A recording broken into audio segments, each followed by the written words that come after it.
Objection motherboard দ্বিতীয় বিয়া করলে অনুমতি লাগতো না, নির্দেশ দিচ্ছে কিন্তু হাইকোর্ট। আমার মক্কেল সুজন ভান্ডারী একজন জোয়ান মর্দা পুরুষ, এই খাইরন সুন্দরী লাগে 5 মিনিট বাইরে বাইরে করলে বেড়ি ওয়া যায় বেউস। দেখতে শুনতে সুন্দরী হইলে কি হবো, বেড়ি নিবার হয় না বেশি চাপ, কুলাইবার না হয়ে মাঝে মাঝে এই বেটারে ডাইকা হালাই বাপ।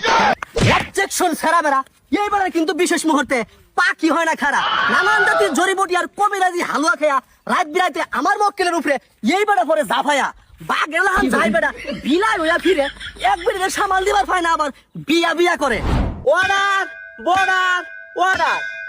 আজকের মামলা খায়রন সুন্দরী ও তার জামাই সুজন ভান্ডারীর দ্বিতীয় বিয়া নিয়ে ঝামেলা।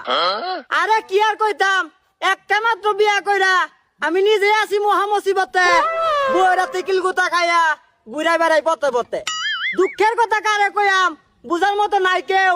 এই যে বইয়ের কথা উঠ বসবা দুই পালা কুত্তা শুরু করে দে তোর ঘেউ ঘেউ।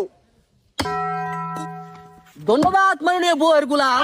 এই যে দেখতেছুন আমার মক্কেল খায়রন সুন্দরী পাশে পদে মাশাল্লাহ বেড়ি যেন 7 আসমানের পুরি, টিহা পয়সা রূপ যৌবন কোনো কিছুরই কমতি নাই।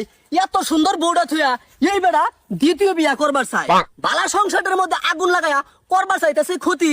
জসাব এই সুজন ভান্ডারী 2 নাম্বার বিয়া করবার লাগিয়া এই বেড়ি টেন্টে নেই নাই কোনো অনুমতি। অবজেকশন মাদারবোর্ড দ্বিতীয় বিয়া করলে অনুমতি লাগতো না, নির্দেশ দিচ্ছে কিন্তু হাইকোর্ট। আমার মক্কেল সুজন ভান্ডারী একজন জোয়ান মর্দা পুরুষ, এই খাইরন সুন্দরী লাগে 5 মিনিট বাইরে বাইরে করলে বেড়ি ওয়া যায় বেউস। দেখতে শুনতে সুন্দরী হইলে কি হবো, বেড়ি নিবার হয় না বেশি চাপ, কুলাইবার না হয়ে মাঝে মাঝে এই বেটারে ডাইকা হালাই বাপ। মাননীয় জজ সাহেব, আমার মক্কেল সুজন ভান্ডারীর মনের খায়াসটা ওইসরা পূরণ, এইটাই হইলো এই বেড়িরে থইয়া দ্বিতীয় বিয়া করার কারণ। অবজেকশন ফেরা বেড়া এইবারে কিন্তু বিশেষ মুহূর্তে পাকি হয় না খারা, নানান জাতির জড়িবটি আর কবিরাজি হালুয়া খেয়া রাত বিরাইতে